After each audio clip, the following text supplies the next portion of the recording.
ये वो ऐसा क्राइसिस था, जैसे कहा कि जियो स्ट्रेटेजिक सरप्राइज दिया है चाइनीज ने मोदी को, और अगर उसके कॉन्सिक्वेंस में कोई जंग होती है इंडिया के साथ तो चाइनीज उसके लिए तैयार है। देखिए, अमेरिकन लद्दाख में किसी किस्म की कोई सपोर्ट इंडियंस को नहीं देंगे।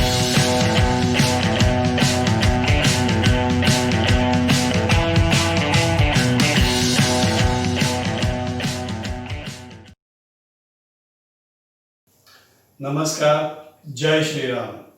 मेरी मातृभूमि चैनल पर आप सबका स्वागत है।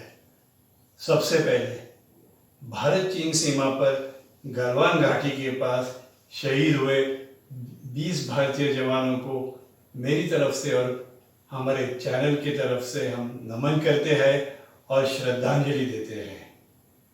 चीन की इस नापाक और भेड़ियों वाली हरकत के बाद भारतीय सेना ने और वीर भारतीय जवानों ने चीन को मुंह तोड़ जवाब दिया, और इसके आगे भी अगर चीन ऐसी कुछ हिमाकत करेगा तो भारतीय सेना जरूर उसे मुंह तोड़ जवाब देगी।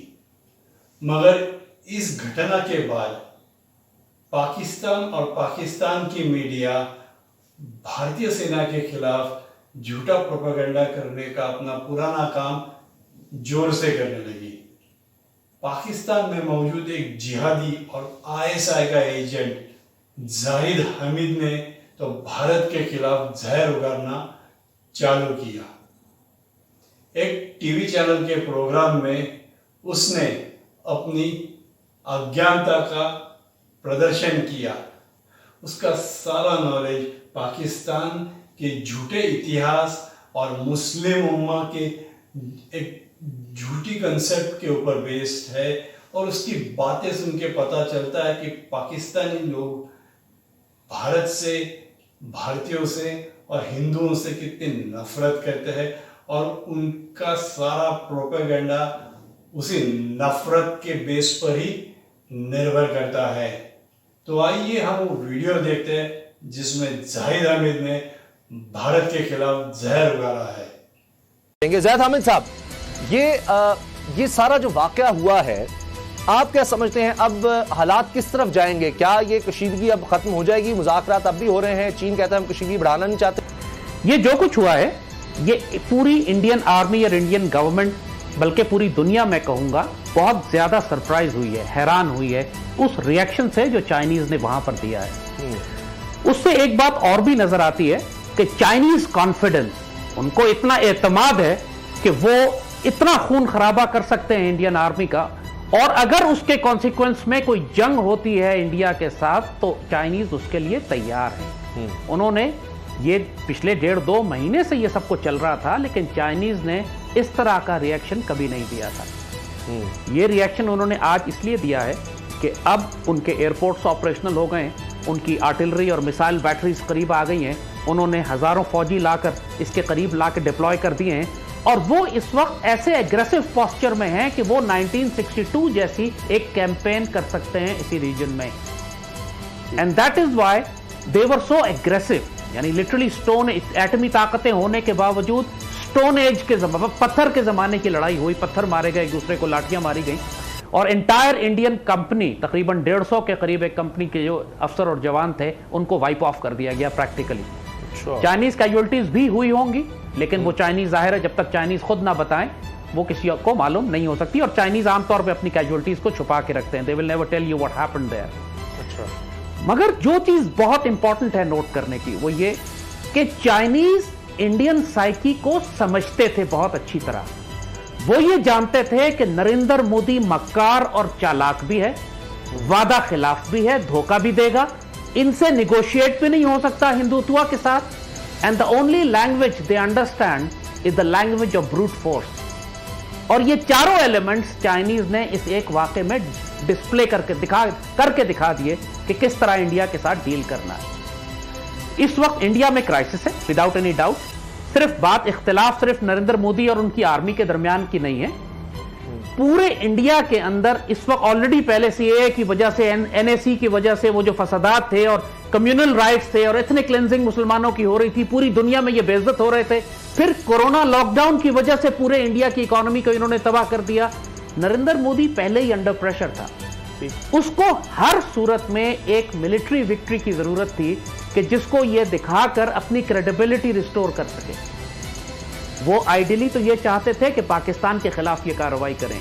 5 अगस्त के बाद से, जब से इन्होंने लास्ट ईयर कश्मीर को एनेक्स किया था, उसके बाद से आप उनकी सारी लैंग्वेज, बॉडी लैंग्वेज, उनका टोन, डिमिनर, डिप्लॉयमेंट, सब कुछ आप देख रहे थे कि वो पाकिस्तान के खिलाफ आने के लिए तैयार थे। लेकिन ये जो कुछ हुआ है, चाइनीज ने उनको डिस्ट्रैक्ट कर दिया।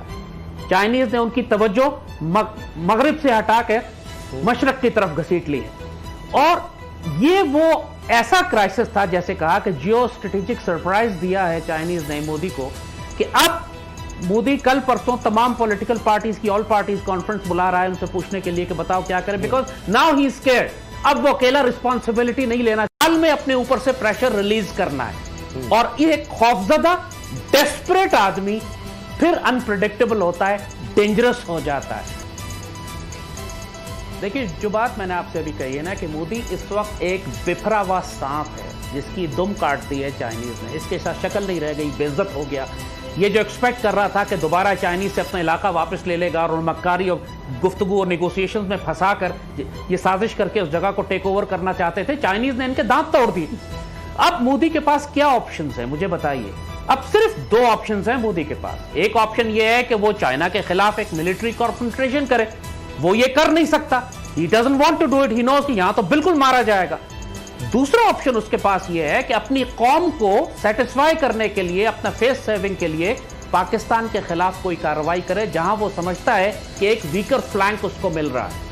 पाकिस्तान के अंदर इस वक्त जो डिसऑर्गेनाइजेशन है, जो कंफ्यूजन है, जो हमारे यहाँ बिजली, पानी, गैस, खुराक का, खाने पीने का, फ्यूल का कहत है, जो इंडिया की डिप्लॉयमेंट और सारी फोर्सेस थी जो कश्मीर पे उसने लगाई हुई थी पाकिस्तान के खिलाफ, जो ऑलरेडी डिप्लॉयड थी, उनके सारे फॉरवर्ड एयर बेसिस एक्टिव थे।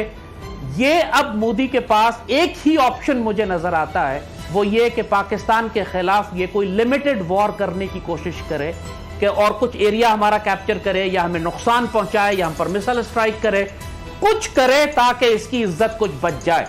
और आप जैसे कि आप खबरों में जान भी रहे हैं, आपके कोर कमांडर्स कॉन्फ्रेंस भी हुई है, DGISI के दफ्तर में भी मीटिंग हुई है, एक थ्रेट हमारे यहां फील हो रहा है। इंडिया ने मोबिलाइजेशन की है राजस्थान में, उनके शिप्स समुद्र में निकले हैं, उनकी डिप्लॉयमेंट जो लाइन ऑफ कंट्रोल पे इस वक्त भी जब हम बात कर रहे हैं तो एक फियर्स क्लैशेस हो रहे हैं लाइन ऑफ कंट्रोल पे, रोज हमारी कैजुअल्टीज और उनकी कैजुअल्टीज आ रही हैं। सो इस वक्त पाकिस्तानी कौम को एक हिस्टोरिक अपॉर्चुनिटी मिल रही है, पाकिस्तानी क़यादत को, हमारी मुसल्लह अफवाज को, कि चीन हमारा इत्तेहादी है। और जब वो इंडिया को प्रेशर में ला रहा है मशरक की जानिब से, लद्दाख के, जम्मू कश्मीर के मशरक की जानिब से, तो हमारे पास ये मौका है कि हम चीन के साथ मिलकर एक 2 front option, 2 front crisis India के लिए खड़ा कर दें। इंडिया किसी सूरत में 2 फ्रंट वॉर नहीं लड़ सकता। चाइना ऑलरेडी एक एग्रेसिव पोस्चर में है, खून बहा चुका है इंडियंस का। पाकिस्तान इस वक्त अगर एक एग्रेसिव पोस्चर, जस्ट सोचिए, जस्ट इमेजिन द सिनेरियो कि अगर पाकिस्तान और चाइना मिलकर आजाद कश्मीर के ऊपर एक नो फ्लाई जोन बना दें, ऐलान कर दें कि हम किसी जहाज को उड़ने नहीं देंगे, पाकिस्तानी JF-17 थंडर्स जाएं और लद्दाख में जो चाइनीज एयर बेसिस हैं वहां पे जाके लैंड कर जाएं कि हम इंडिया के मशरक से भी, हम उस जानिब से भी इंडिया पर हमला करने के काबिल हो जाएंगे। अगर आप ये नहीं करेंगे, हम अपना पोस्चर इस तरह का बना लें कि हम अखनूर और जम्मू को की लाइन जो है वो काटने की बात करें, वो खुल के थ्रेट कर रहे हैं कि हम कराची ले लेंगे और हैदराबाद ले लेंगे और हम पाकिस्तान की GT रोड काट देंगे और आजाद कश्मीर और गिलगित बाल्टिस्तान पे कब्जा कर लेंगे। ज़ैद हामिद साहब, इंडिया के ताल्लुकात बांग्लादेश से खराब, नेपाल जैसे मुल्क के साथ उनके ताल्लुकात खराब, चाइना से ठुकाई हो गई, फौजी मॉरली डाउन है, माइनॉरिटीज खिलाफ हैं, अपोजिशन पार्टी शदीद नरेंद्र मोदी के खिलाफ हैं। इन सारे सिनेरियो को देखें तो morally down India, morally down Modi, disintegrated कौम जो है वो पाकिस्तान से लड़ने की पोजीशन में है।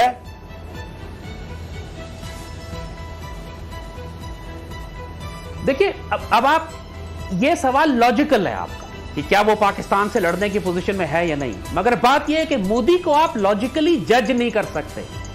वो बावला है, ही इज अनप्रेडिक्टेबल। जब एक आदमी रैबिड होता है, इंसेन होता है, तो उसको क्या, मोदी ने जो कुछ अब तक किया है, आप उसमें कोई भी चीज प्रेडिक्ट कर सकते हैं कि कोई सेन आदमी करेगा? तो कोई नॉर्मल आदमी ऐसे करेगा? पूरे इंडिया में 130 अरब की आबादी में एक उसे लॉकडाउन लगा दिया, कश्मीर पर जिस तरह एथनिक वायलेंस, रिलीजियस वायलेंस जिस तरह हो रहा है, एनसीसी, पूरे इंडिया को जिस तरह तबाह बर्बाद उसने किया है, क्या कोई नॉर्मल आदमी, सेन आदमी इस तरह कर सकता है? So I would very strongly advise, क्योंकि मोदी के पास अब सिर्फ दो ऑप्शन है, जैसे मैंने कहा, या तो उसकी तख्ता जाएगा, उसकी हुकूमत जाएगी, उसका तख्त उलट जाएगा, या वो फौरन कुछ करे। अब उसके पास रिवर्स करने का और कोई ऑप्शन है नहीं। वो कश्मीर का स्टेटस जो उसने तब्दील किया है 5 अगस्त के बाद, उसको रिवर्स नहीं कर सकता, उसको आगे ही जाना है। और ही हैज नो ऑप्शन सिवाय इसके कि वो पाकिस्तान के खिलाफ कुछ गेन्स करने की कोशिश करे। क्या कैलकुलेट करके करेगा, उसके ख्याल में हम क्या रिस्पॉन्स देंगे, क्या वो समझता है जंग लिमिटेड रहेगी, ये सारी चीजें वो कैलकुलेट नहीं कर रहा है। इसमें अमेरिका का क्या रोल होगा? देखिए, अमेरिकन लद्दाख में किसी किस्म की कोई सपोर्ट इंडियंस को नहीं देंगे। चाइनीज को भी ये बात मालूम है, और चाइनीज भी इसीलिए कॉन्फ्लिक्ट को लद्दाख में महदूद रखना चाहते हैं। इनको मालूम है कि अगर अमेरिकन के साथ प्रॉब्लम होती है तो वो साउथ चाइना सी में होगी, ताइवान पे होगी, वो उस तरफ होगी, उस थिएटर में होगी जहां पर चाइनीज कंफर्टेबल नहीं है इस वक्त लड़ना। और जो इस वक्त वीक एक्सेस है इंडिया का, जहां पर पूरी इंडियन आर्मी ट्रैप हुई हुई है आजाद जम्मू और कश्मीर के इलाके में, that is the battlefield which Chinese are going to choose. तो इस वक्त अमेरिकन चाइना के खिलाफ इस किस्म की कोई मिलिट्री कैंपेन कर ही नहीं सकते, और यही देखकर चाइना ने इस वक्त एग्रेसिव पोस्चर लिया है लद्दाख में। ठीक, लेकिन ज़ैद अहमद साहब, अगर मोदी फ्रस्ट्रेशन में कोई मिस एडवेंचर करता है, या आप इसको कह लें एडवेंचर करता है पाकिस्तान के खिलाफ, तो आप क्या सिनेरियो देखते हैं? देखिए, हमारे पास तो अब खोने के लिए कुछ नहीं है, जो हालात है वो आपके सामने है। कौम यूनिफाइड भी हो सकती है, एक भी हो सकती है। देखिए, ये मुझे जाती तौर पर, मैं आपसे बिल्कुल साफ बात कर रहा हूं, मुझे जाती तौर पर कोई शुबा नहीं है कि मोदी पाकिस्तान के खिलाफ ही एक एडवेंचर करेगा उसके पास, और अगर नहीं करता तो फिर मोदी सरवाइव नहीं करेगा इंडिया में। लिहाजा अब एक लास्ट डिच उसने वॉर पाकिस्तान के साथ शुरू करनी है, और इसके लिए वो ऑलरेडी डिप्लॉयड हैं, वो तैयार हैं।